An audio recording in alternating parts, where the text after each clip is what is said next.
شی از all right, خدا کا شکر ہے کہ بلٹ غلط جگہ نہیں لگی، اگر تھوڑی بھی ادھر ادھر ہوتی تو وہ دنیا کی سب سے بڑی خوشی مس کر دیتی، ایک نعمت۔ ڈاکٹر سکون کی سانس بھرتے بولا کیونکہ سامنے بیٹھے شخص سے اسے خوف محسوس ہو رہا تھا۔ الیگزینڈر نے ایک نظر ڈاکٹر کو دیکھا، اس کی بات کا مطلب اچھے سے سمجھ رہا تھا۔ وہ تلخ سا مسکرا دیا تھا۔ وہ مسکراہٹ کیا تلخ بڑی تھی، وہ مسکراہٹ جیسے کسی کے جسم سے روح کھینچ لی، جیسے تکلیف کی آخری حد۔ آپ مل لیں پلیز۔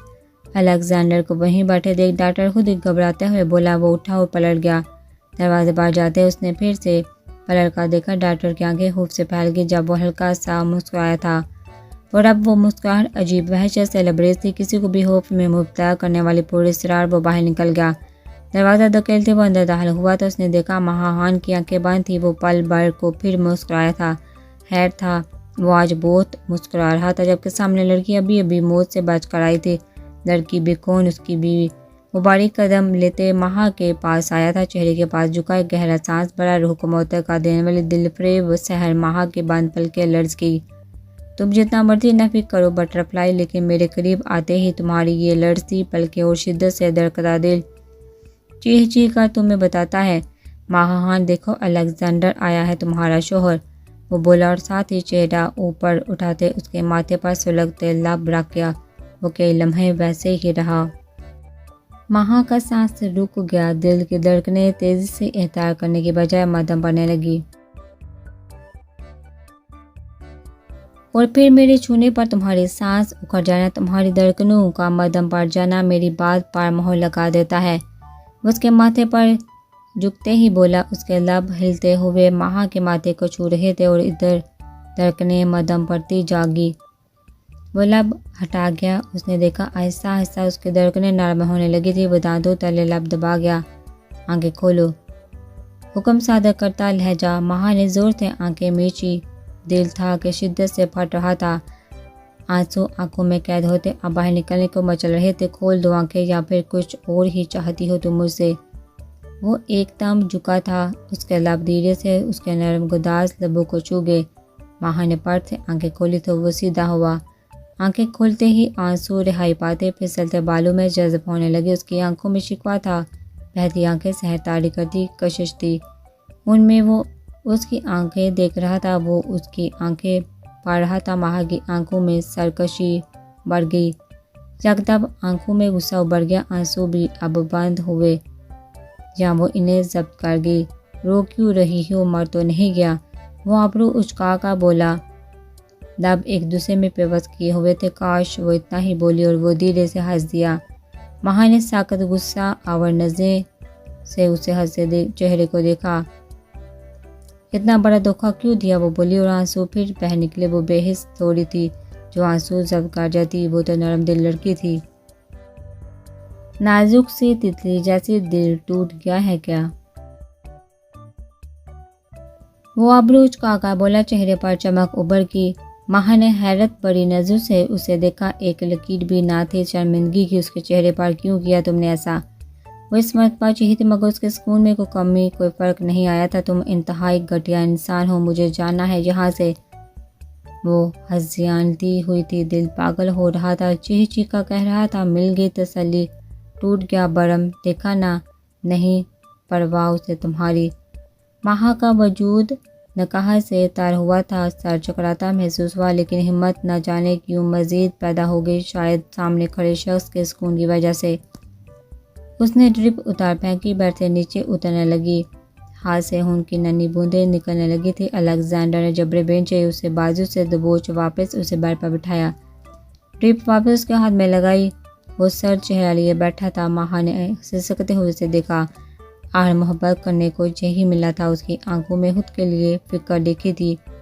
ماہا نے اب وہ دوسری بار حیران ہوئی تھی، وہ شخص کیا تھا؟ گینگسٹر یا جادوگر؟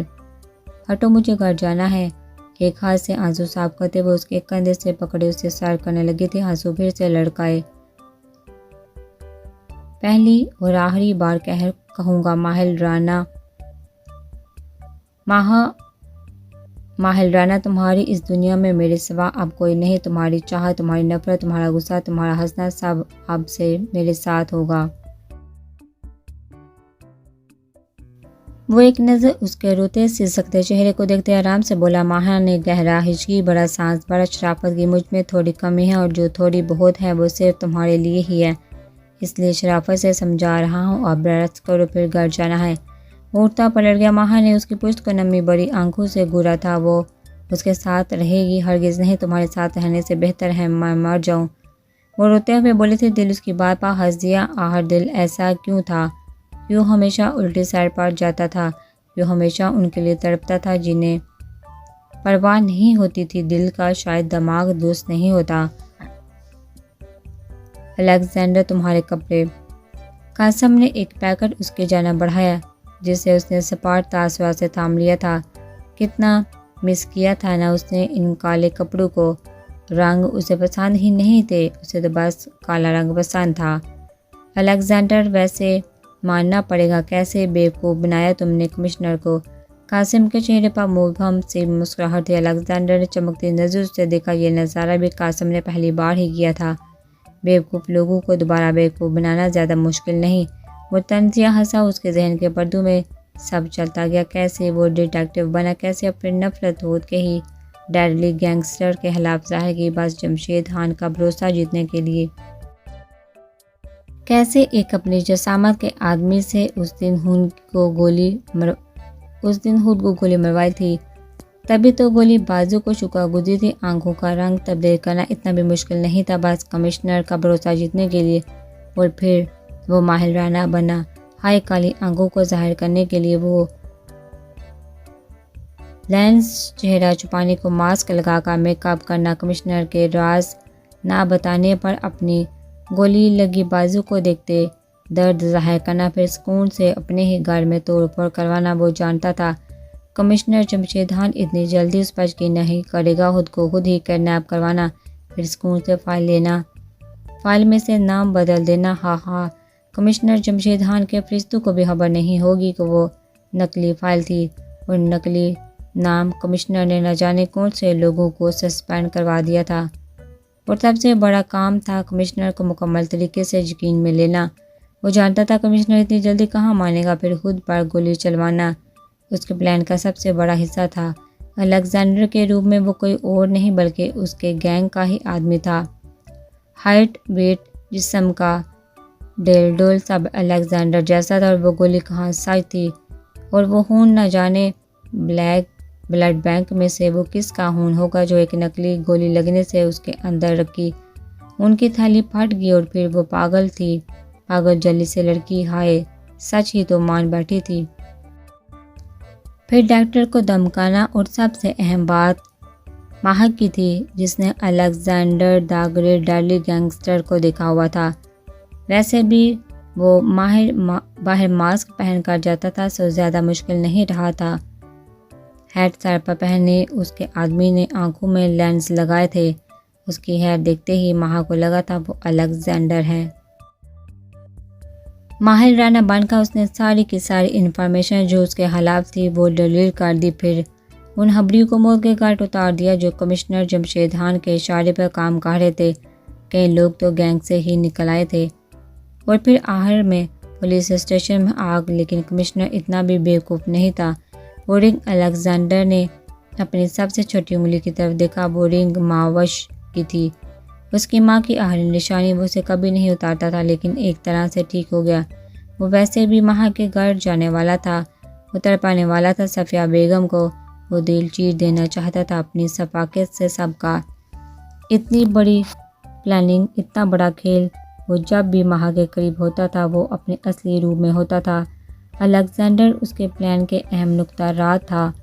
وہ رات کو ماہر رانا کے روپ میں نہیں آتا تھا سوائے اپنی مہندی کے دن، تب اسے یقین تھا جمشید خان کو اس پر یقین ہوگا۔ یوں ہی تو نہیں پورے ملک پر قابو کیے بیٹھا تھا، یوں ہی تو نہیں وہ انٹر ورلڈ میں ایک گینگسٹر تھا۔ روپ بدلنا، آواز بدلنا کہاں مشکل تھا اس سب کے لیے، تو باقاعدہ اس نے 10 سے 15 لڑکوں کو ٹریننگ دی تھی آواز بدلنے کا فن، لیکن جہاں ایک غلطی ہو گئی وہ لڑکا جس نے الیگزینڈر پر گولی چلائی اس نے مہا کو چھوا تھا۔ اس وقت اس پل ماہر کو لگا سب ختم ہو جائے گا، وہ خود پار سے ہتھیار کھو دے گا، وہ اسے اسی وقت مار دینا چاہتا تھا، اور پھر کچھ ایسا ہی ہوا۔ وہ کسی کو چھونے کے قابل نہیں رہا کیونکہ وہ اوپر چلا گیا تھا۔ الیگزینڈر کا پلے لیتا ایک خالی سامان رکھنے والے کمرے کے جانب بڑھ گیا۔ اب دماغ، سر تھا اور دل کی کون سننے والا تھا؟ میری بیٹی صفیہ بیگم۔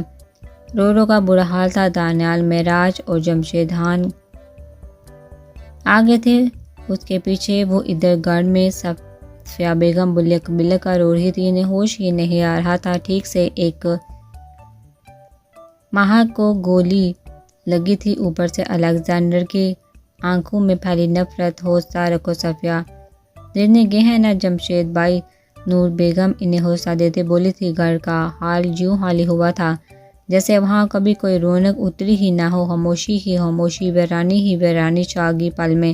واقعی جہاں ڈیلی گینگسٹر ہوتا تھا وہاں ویرانی تنہائی۔ اوف، یہ سب تو عام تھا۔ رخسار بیگم اور نور بیگم انہیں سہارا دے رہے تھے، آغا جی بھی گمسم سے بیٹھے تھے، غرض ہر کسی کو چپ سی لگی تھی، بس صفیہ بیگم کی سسکیاں ہوا میں گونج رہی تھی، دل دوز سسکیاں۔ آرزو لب بینچ اندر گئی تھی، اسے شدت سے رونا آ رہا تھا۔ وہ مہا کے کمرے میں گئی، بیڈ پر بیٹھتے وہ لب دبائے رونے لگی تھی۔ اگر وہ سب کا بتا دے تو ایسا نہ ہوتا، اور اگر اب بتا دیا تو نہ جانے کیسا ہوگا۔ وہ مسلسل دانیال کو کال کر رہی تھی، دل بیٹھا جا رہا تھا، نہ جانے مہا کس حال میں ہوگی۔ جب ہاتھ میں پکڑا موبائل رنگ ہوا، مہا نے فوراً کال اٹھائی تھی۔ ہیلو ہیلو دانیال، مہا مل گئی، وہ انتہائی تیزی سے بولی تھا، اس کا دل بند ہو رہا تھا۔ آرزو دوسری جانب سے سختی آواز نکلی۔ آرزو کی آنکھیں حیرت سے پھیل گئی، دل مانو حلق میں آ گیا۔ مہا تم ٹھیک ہو؟ آرزو تیزی سے پلکیں جھپکائے، آنسو روکتے لڑکھڑاتی آواز میں بولی۔ مہا کی ہچکیاں بند گئی تھی۔ پلیز میم، رونا بند کر، کوئی سن لے گا۔ پیچھے سے ڈری سہمی سی آواز ابھری تھی۔ مہا نے اس بات میں سر ہلایا، اس نے بڑی منت سے ماجز کر کے نرس سے موبائل لیا تھا، حتیٰ کہ اس کے پاؤں تک پکڑنے کو تیار ہوگی، تب نرس نے ترس کھاتے اسے موبائل دے دیا تھا۔ مہا نے سنا باہر سے پولیس کی آواز مائک میں گونج رہی تھی، لیکن وہ جانتی تھی مہا تک ان کی رسائی فی الحال ممکن نہیں۔ اور الیگزینڈر، وہ تو انہیں دیکھ رہا ہوگا، تبھی موقع پاتے اس نے آرزو کو کال کی تھی۔ میں ٹھیک ہوں آرزو، مجھے بہت ڈر لگ رہا ہے، وہ بابا کون پہنچنے دے گا مجھ تک؟ قابو کرنے کے باوجود مہا پھول پھول کر رو دی۔ پاس کھڑی نرس پریشانی سے اسے دیکھ رہی تھی، جبکہ دوسری جانب آرزو نے گہرا سانس بھرا۔ میری بات دھیان سے سنو، آرزو نے آنکھیں رگڑی تھی اور بول رہی تھی، اور پھر باہر سے آوازیں آنا شروع ہو گئی۔ مہا، خیال رکھنا کہ کچھ نہیں ہوگا۔ آرزو نے کال کاٹ دی۔ کچھ تسلی دل کو مل رہی تھی، اگر وہ ہاسپٹل تھی تو یقیناً وہ ماہر یا الیگزینڈر جو بھی تھا مہا کو نقصان نہیں پہنچانے والا تھا۔ آرزو آنکھیں صاف کر دی، گہرا سانس لیتی پلٹ گئی۔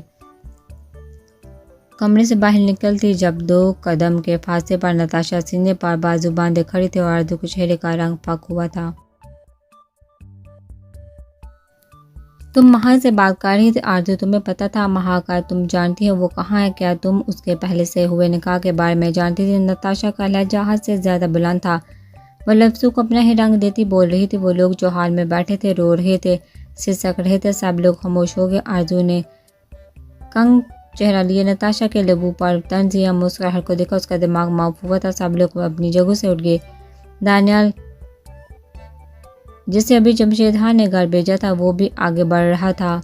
آرزو کو ایسے لگا جیسے کئی موت کے راستے اس کی جانب چل کر آ رہے ہیں، اور موت کا فرشتہ وہ نتاشا جو پوچھ رہی ہوں بتاؤ کس راستہ جانا پسند کرو گے؟ دانیال نے ہی بتایا تھا کہ جمشید خان ہاسپٹل کے باہر کھڑے ہیں، وہ مہا کو لے کر آئیں گے۔ جمشید صاحب نے زبردستی معراج اور دانیال کو گھر بھیج دیا تھا، وہ سیدھا پولیس کا معاملہ تھا، اور جمشید خان کام اور فیملی دونوں کو الگ رکھتے تھے، ورنہ دانیال تو سیدھا اندر جا رہا تھا۔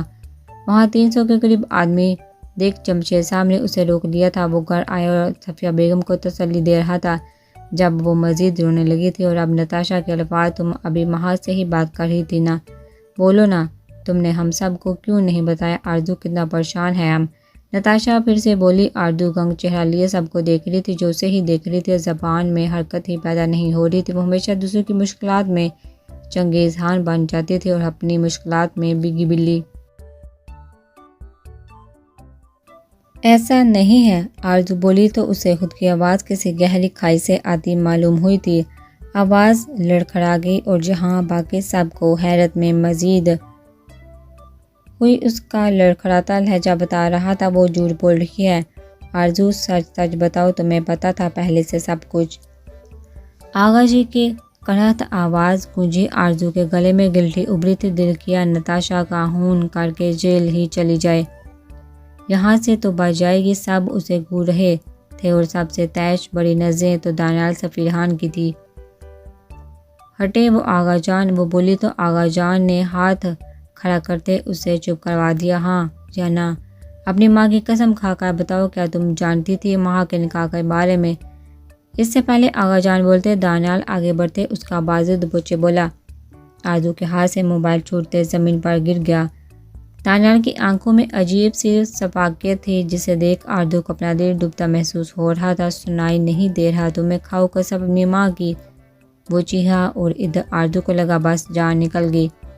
اتنا غصہ تھا اس کی آنکھیں، اس کی نیلی آنکھوں میں، جیسے ابھی آرزو کو زندہ وہیں جلا دے گا۔ آرزو، رخسار بیگم نے بے یقینی سے اسے پکارا۔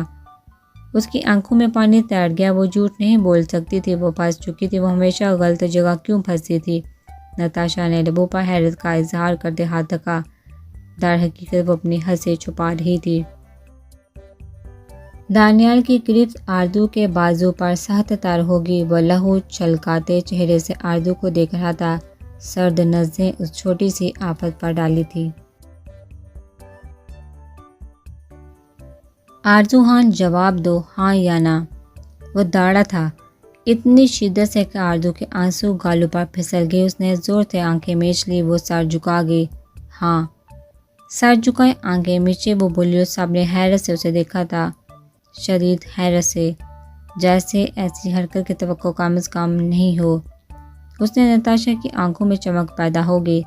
دانیال نے اس کا بازو چھوڑ دیا۔ آرزو نے سر اٹھا کر اسے دیکھا۔ اس کی آنکھوں میں بے یقینی تھی، شدید بے یقینی، اور آرزو کا دل کٹ کر دو حصوں میں تقسیم ہو گیا۔ وہ پیچھے ہٹا۔ آرزو نے دھندلائی نظروں سے اس کے پیچھے ہوتے قدم دیکھے۔ وہ لب بینچے حد سے زیادہ غصے میں چھوٹے سے ٹیبل کو پوری قوت سے ٹھوکر مارتے آگے کو بڑھ گیا۔ اس پر رکھا شو پیس کرچی کرچی ہو گیا، بالکل آرزو کے دل کی مانند۔ ابھی تو محبت کی پہلی دہلیز پر کھڑی تھی وہ، اور من چاہے شخص کی ناراضگی آدھی جان تو وہی نکال لیتی ہے۔ آرزو نے دیکھا وہ شدید غصے میں بالوں میں ہاتھ پھیرے پھرتا وہاں سے نکلا تھا۔ بابا، اس نے شہیر صاحب کو دیکھا۔ وہ نفی میں سر ہلاتے پلٹ گئے۔ غرض ہر کوئی وہاں سے پلٹ گیا، لیکن دل تو اس شخص کے پلٹ جانے پہ خفا ہو گیا تھا۔ نتاشا سینے پر بازو باندھے 2 قدم اس کی جانب بڑھی۔ کیا ہوا؟ ڈر لگ رہا ہے؟ اپنے سے اونچے مقام کی خواہش نہیں کرتے؟ جب انسان گرتا ہے نا تو ٹکڑوں میں تقسیم ہو جاتا ہے۔ نتاشا جھکتے بولی تھی۔ آرزو نے نفرت بڑی نظروں سے اسے دیکھا۔ وہ لب بینچ گئی، جبکہ نتاشا کی آنکھوں میں جو چمک تھی وہ مزید بڑھ گئی۔ میں آرزو خان ہوں، مجھے سب ٹھیک کرنا آتا ہے۔ میں گر کر اٹھنا جانتی ہوں، میں برباد کر دیتی ہوں جو مجھ سے میرے مقام کو چھیننے کی کوشش کرے۔ وہ ضبط سے بولی، اس کی آنکھیں لال ہو رہی تھی۔ نتاشا کو ایک پل کو حیرت ہوئی تھی، اس کی آنکھوں میں ایک انچوئی آگ تھی۔ وہ پلٹ گئی اور اپنے کمرے میں بند ہو گئی، جبکہ نتاشا کی آنکھوں میں ابھرتی چمک مانند پڑتی اب غصے میں تبدیل ہو گئی۔ وہ کسی کالی گھٹا کی مانند اس کے پاس بیٹھا تھا، اس کے بے حد قریب بیٹھے وہ اس کے زرد رنگ چہرے کو دیکھ رہا تھا، دل گزارش کر رہا تھا وہ اس سے چھوے، اس کے ہر نقوش کو محسوس کر لے، اپنے دل پر ٹھنڈے اوس کے قطرے برسائے، اسے چھپا کر لے جائے، لیکن وہ شخص ایسا نہیں کر سکتا تھا۔ نیند کے ایجیکشن کے زیر اثر وہ سو رہی تھی اور وہ پاس بیٹھا اسے تک رہا تھا. یہی کوئی 1 گھنٹے سے اس کی سانسوں کی آواز خود میں اتار رہا تھا جو اس کے کانوں سے ہوتی اس کے دل میں اترتی سرور بخش رہی تھی. بٹرفلائی انتہائی بوجھل آواز، دل مانو حلق میں آ گیا ہو. دل شدت سے دھڑکنے لگا تھا. تکیے پا بکھرے اس کے کالے سیاہ بالوں کو دکھا. ہزر گرین آنکھوں میں ایک شور سا برپا ہوا تھا. وہ نرمے سے جھکا اور آہستگی سے نرم لمس اس کی پیشانی پر چھوڑ گیا. دل، اس کے لبوں سے پھڑپڑاتا سا لفظ نکلا. وہ انتہائی قریب سے اس کے نقاہت زدہ چہرے کو دیکھ رہا تھا. ہاتھ بڑھا کر اس کی آنکھوں کو چھوا. ایک ہلکی مسکراہٹ ابھر گئی. ہائے، وہ مسکراہٹ اتنی مکمل تھی جیسے کل کائنات مل گئی ہو اسے. سینے میں کچھ دھڑک رہا تھا. بٹرفلائی، شاید دل کی خبر ہونے لگی ہے مجھے. وہ اس کے ہاتھ کو اٹھاتے اپنے دل کے مقام پر رکھ گیا. اس کا لہجہ عجیب طلسم زدہ تھا. بڑی دلسوز آواز، تمہارے درد سے تکلیف ہونے لگی ہیں. کئی 100 لڑکیاں میرے ایک اشارے پر مجھ پر اپنا آپ لوٹا دیں، پر تم بٹرفلائی، تمہارے دل کی دھڑکنیں میرے اشاروں کی پابند نہیں. یہ خود تو دھڑک رہی ہیں. میرا سکون کیوں لے کر جا رہی ہیں. اس کی سانسیں بھاری ہوئی تھی.